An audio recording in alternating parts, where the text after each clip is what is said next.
Il n'avait même pas le choix, il était programmé. Il se trouve que par ailleurs, c'était un amateur de putain à un niveau délirant. DSK a chuté parce qu'il a confondu Sarcelles et New York. Bon, bah, il est mort. Alors après, il a fallu vite trouver un remplaçant, sachant que l'Empire, comme je l'ai dit, veut une alternance, veut la gauche. Et à l'époque, il pensait mettre Marine en face parce que c'était mieux, c'était sûr, effectivement, l'Union sacrée, Mélenchon et Besancenot qui appelaient à voter face à la menace fasciste pour le patron du FMI, ça permettait de supporter leurs contradictions, enfin voilà, tout ce théâtre était en place. Il a fallu trouver une stratégie de rechange vite fait. Donc ils ont trouvé Hollande, un type qui n'est pas prêt du tout, Flamby, une patte molle, une patte hollandaise.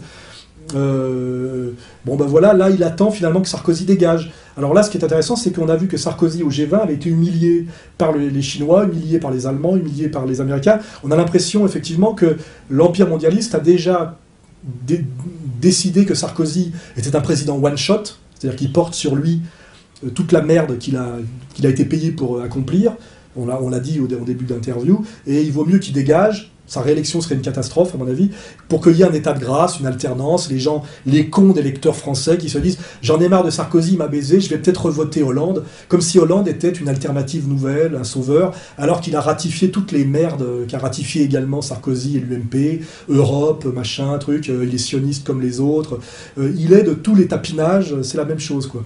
Il a une tête inexistante, enfin, je veux dire, il y a vraiment une symbolique du physique. Qu'on ait aujourd'hui comme proposition de président de la République Flamby, une patte hollandaise molle, qui n'existe pas, ça veut dire que voilà, les politiques à force de soumission, on n'a plus que des merdes, quoi. On n'a même plus un Clémenceau, un De Gaulle, même un Mitterrand qui était des roublards, des mecs qui avaient une épaisseur, qui avaient une culture.